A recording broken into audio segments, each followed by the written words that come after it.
Morning students, welcome to the class. So today we will learn estimating quotients. I hope from the last class you remember that 9, 8, 7, 6, 5 they are the strong numbers and 4, 3, 2, 1, 0 they are the weak numbers.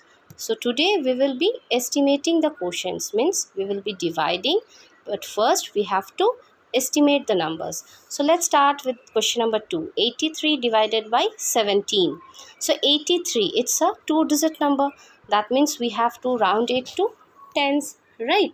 So 83 can be rounded to, now 3 is a weak number. So 83 will become 80. 3 has no power, so it can't be changed. It will become 0 and 8 will remain the same.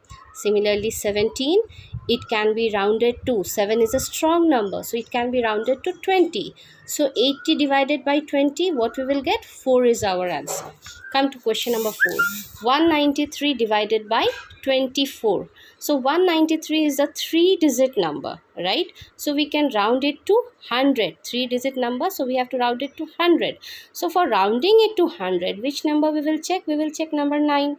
And number 9 is a strong number, so it's giving all its power to its neighbor, that is 1. So 193 estimated to nearest 100 will become 200, and divided by 24, 4 is a weak number, so 24 estimated to nearest 10 will be 20. So 200 divided by 20 is 10. Question number 8. 729 divided by 29. So 729, again a 3-digit number. So 729 estimated to nearest 100. Which number we are checking? We are checking the digit in the tens place. That is 2, which is a weak number. So it will become 700. And 29, 2-digit number. So we have to estimate it to nearest 10, and 9 is a strong number, so it will become 30. So 710 divided by 30, we are getting it the answer in decimal, that is 23.33.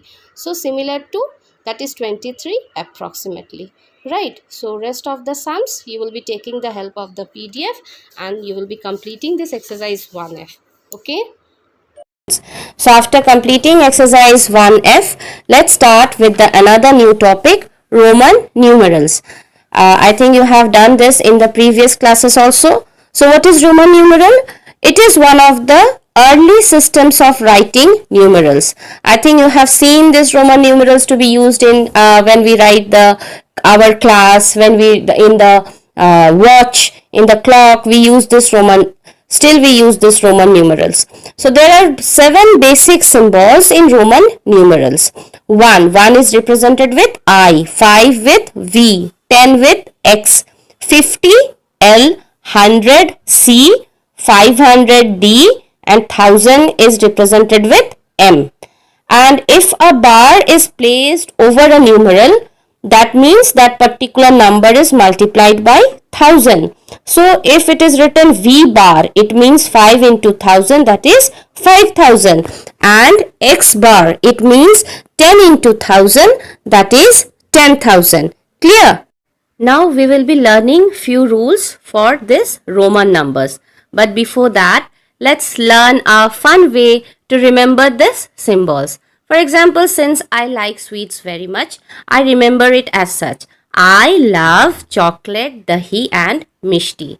So V and X we usually remember. I is for 1, L for 50, C for 100, D for 500 and M for 1000. So we know the 7 symbols used in Roman number. Now, second point is repetition of Roman numerals means addition. For example, you remember how we write 8? We write V, then 3 times we write I. And what is the rule? Only I, X, C and M can be repeated. Okay, and V, L and D can never be repeated.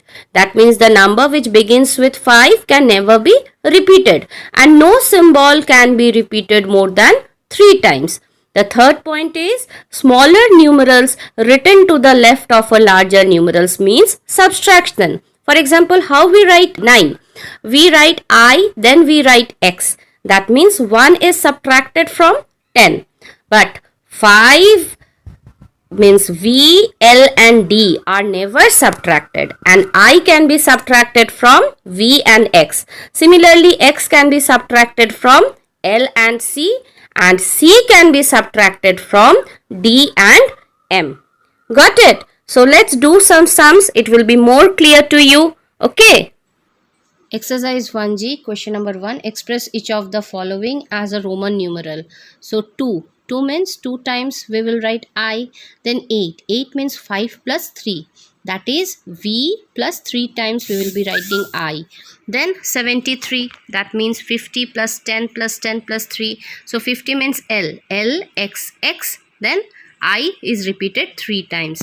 Then 81. 81 means 50 plus 3 times 10 and then 1. So it is L, X, X, X, I. Then 91. 91 means 100 minus 10. So it will be C. 100 is C and X will be written in the left. So X, C, I. 95. Again 100 minus 10. So X, C, and 5 means V. 99. Again 90 means 100 minus 10 plus 9. So X, C, I, X. Then 105. So 100 plus 5. C and V. 114. So 100 plus 10 and then 4. So C, X, 110 and 4 means I, then V. Okay. Then question number 2 is express each of the following Roman numerals. So first is 164 means 100 plus 50 plus 10 plus 4. So C, L, X, I, V. Then 195. So 100 plus 90 means 100 minus 10. Then 5. So C, X, C, then V. Are you taking care that we are converting according to the places, according to the place values, right? Then 475 means 500 minus 100 plus 50 plus 10 plus 10 plus 5. So that means C, D, L, X, X, V. And the sixth one is 596 means 500 plus 90 means 100 minus 10 plus 6. So it will be D, X, C, V, I. Okay. So I think question number 3 you can solve. Let's see question number 4. Show that each of the following is meaningless. Why it is meaningless? This is an important question. So be careful. So VC is wrong. Why? Because V, L and D are never subtracted. IL, why it is wrong? Because I can be subtracted only from V and X.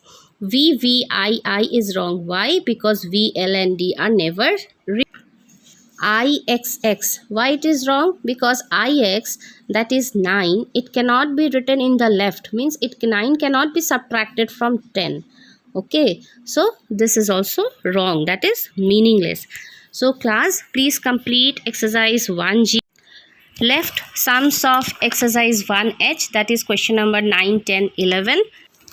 And complete this chapter, whole chapter. Please update your copies because by next week I will be sending you a revision test for this chapter 1. Right? Thank you class. Keep practicing. Bye.